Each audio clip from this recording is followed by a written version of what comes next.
For this exercise, we will be using an exercise mat for support. Place your hands under your body at the lower end of your back to keep the spine comfortable and prevent straining your back. Do not flatten your back onto the floor. Bend your left leg and place your left foot flat on the floor. Keep your right leg stretched straight out. Draw your belly button in towards your spine. Slowly raise your head, neck, and shoulders straight off of the floor to the point that you feel your stomach muscles working. Slowly return to the starting position and repeat. Raise your head, neck, and shoulders up to a count of 2 and back down to a count of 3. Do not hold your breath, breathe normally. After 10 repetitions, straighten your left leg and bend your right leg, placing your right foot flat on the exercise mat. Repeat until you have finished 10 to 15 repetitions. Here are a few tips to doing this exercise correctly.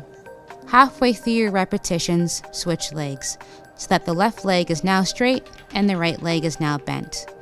When this exercise is done properly, you should only feel your stomach muscles working.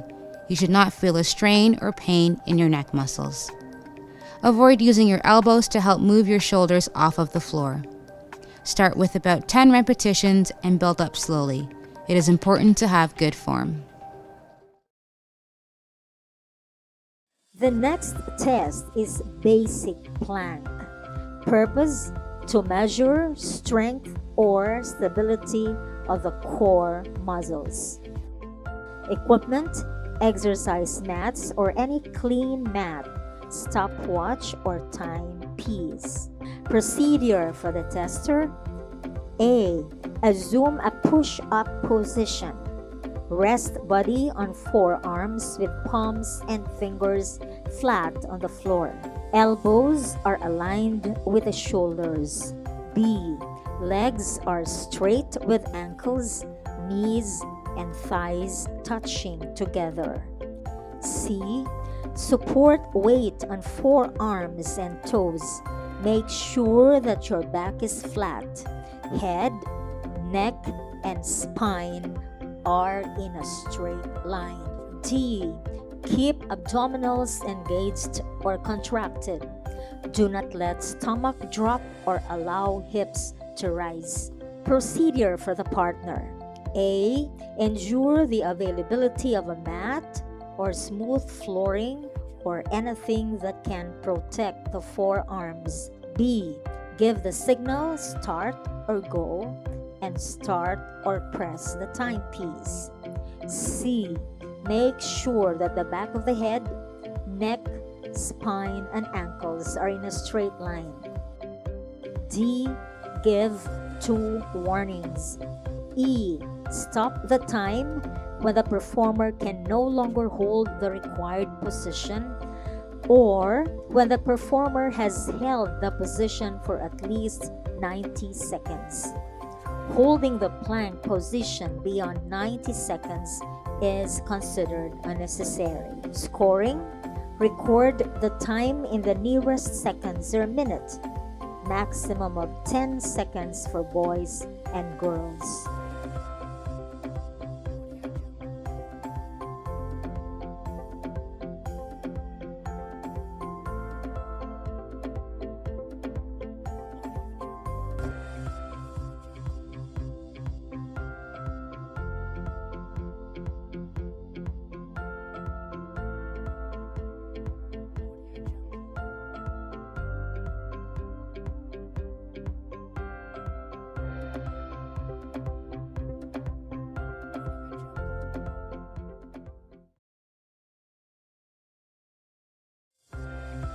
Flexibility is the ability of the joints and muscles to move through the full range of motion. We have the first test, zipper test. Purpose: to test the flexibility of the shoulder girdle. Equipment: ruler. Procedure for the tester: A. Stand erect. B. Raise your right arm, bend your elbow, and reach down across your back as far as possible to test the right shoulder. Extend your left arm down and behind your back.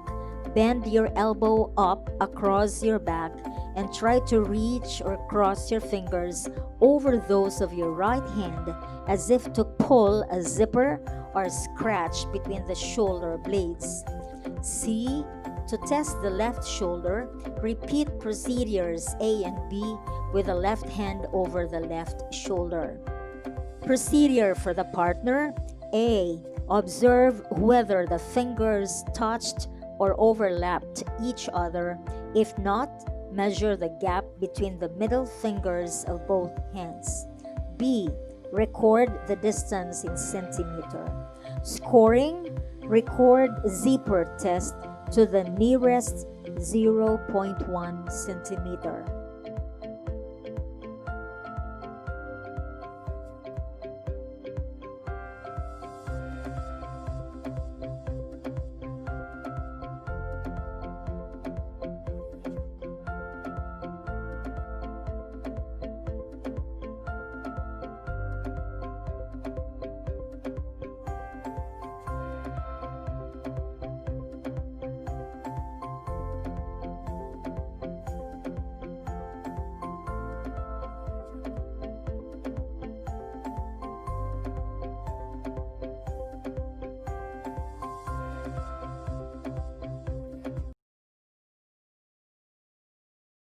Second test is sit and reach. Purpose: to test the flexibility of the lower extremities, particularly the trunk. Equipment: tape measure or meter stick. Procedure for the tester: A. Sit on the floor with back, head, and shoulders flat on the wall. Feet are 12 inches apart. B. Interlock thumbs and position the tip of the fingers on the floor without bending the elbows. C. After the partner has positioned the 0 point of the tape measure or meter stick at the top of the middle fingers, the tester starts the test by sliding the hand slowly forward without jerking, trying to reach the farthest distance possible without bending the knees. D. Bouncing or jerking movement is not allowed. E. Do it twice. Procedure for the partner: A.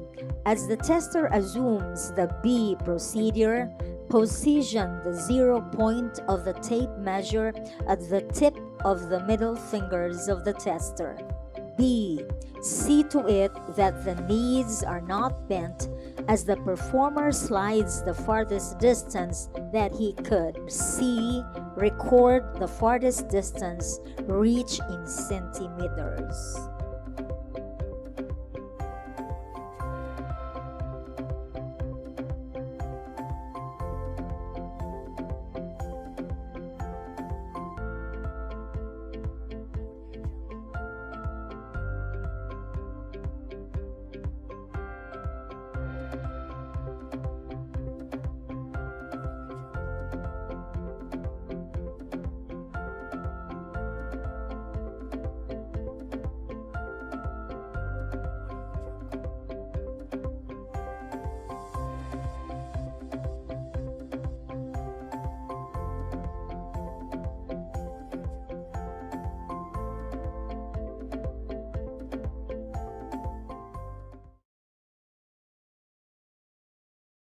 Balance is the maintenance of equilibrium while stationary or while moving. Stork balance stand test. Purpose: to assess one's ability to maintain equilibrium. Equipment: flat or non-slip surface and stopwatch. Procedure for the tester: remove the shoes and place hands on the hips. Next, position the right foot on the side of the knee of the left foot. Then, raise the left heel to balance on the ball of the foot. The last, do the same procedure with the opposite foot. Procedure for the partner. We have start the time as the heel of the performer is raised off the floor. Next, stop the time if any of the following occurs. The hand or the hands come off the hips. The supporting foot swivels or moves, hops in any direction. The non-supporting foot loses contact with the knee. The heel of the supporting foot touches the floor. And the last, there shall be 3 trials. Scoring, record the time taken on both feet in nearest seconds and divide the score to 2 to get the average percentage score.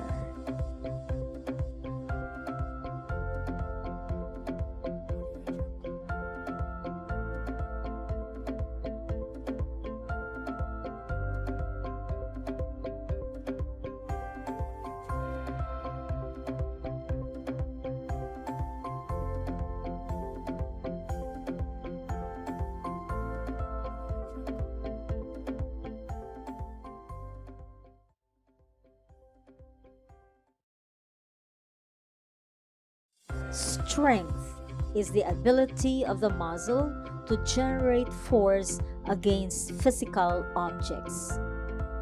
Next test is push-up. Purpose: to measure strength of upper extremities.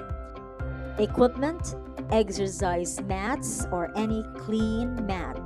Procedure for the tester: A. Lie down on the mat, face down in standard push-up position. Palms on the mat about shoulder width, fingers pointing forward, and legs straight, parallel, and slightly apart with the toes supporting the feet. For boys, straighten the arms, keeping the back and knees straight, then lower the arms until there is a 90-degree angle at the elbows. Upper arms are parallel to the floor.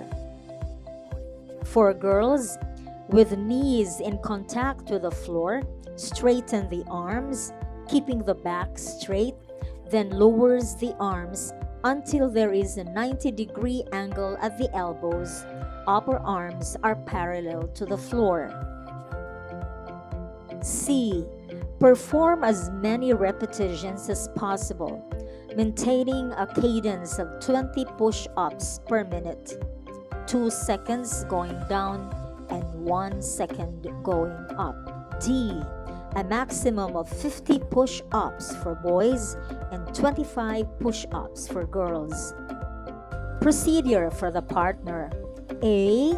As the tester assumes the position of push-up, start counting as the tester lowers his or her body until he or she reaches 90-degree angle at the elbow. The partner should stand in front of the tester and his or her eyes should be close to elbow level to accurately judge the 90 degrees bend. B. Make sure that the performer executes the push-ups in the correct form. C. The test is terminated when the performer can no longer execute the push-ups in the correct form, is in pain, voluntarily stops, or cadence is broken. Scoring: record the number of push-ups made.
Reaction time. This is the amount of time it takes to respond to a stimulus. Next step is stick drop test. Purpose: to measure the time to respond to a stimulus. Equipment: 12-inch ruler or stick, and armchair or table and chair. Procedure for the tester: A. Sit on an armchair or chair next to the table so that the elbow and the lower arm rests on the desk or table comfortably. B. Place the heel of the hand on the desk or table so that only the fingers and thumb extend beyond. Fingers and thumb should at least be 1 inch apart. C. Catch the ruler or stick with the thumb and index finger without lifting the elbow from the desk or table as the partner drops the stick. Hold the stick while the partner reads the measurement. D. Do this thrice. Procedure for the partner: A. Hold the ruler or stick at the top, allowing it to dangle between the thumb and fingers of the performer. B. Hold the ruler or stick so that the 12-inch mark is even between the thumb and the index finger. No part of the hand of the performer should touch the ruler or stick. C. Drop the ruler or stick without warning and let the tester catch it with his or her thumb and index finger. D. Record the score on the upper part of the thumb. Scoring: record the middle of the 3 scores. For example, if the scores are 21, 18, and 19, the middle score is 19. In case where the 2 scores are the same, for example, 18, 18, 25, the repeated score shall be recorded.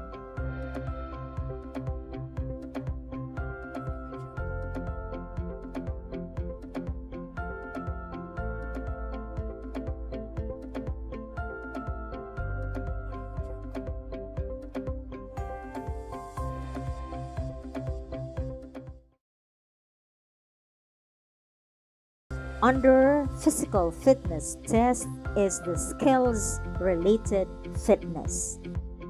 Speed is the ability to perform a movement in one direction in the shortest period of time. 40-meter sprint. Purpose: to measure running speed. Equipment: stopwatch and running area with known measurement of 40 meters. Procedure for the tester: A. At the signal ready, stand behind the takeoff line. The tips of the shoes should not go beyond the line and assume a crouch position. B. At the signal get set, assume an uncrouched position, buttocks up, with both hands on the straight line. C. At the signal go, run to the finish line as fast as you can. Procedure for the partner: A. Set the stopwatch to 0 point. B. At the signal go, start the watch and stop it as the performer cross the finish line. C. Record time in the nearest 0.0001 seconds. Scoring: record the time in nearest minutes and seconds.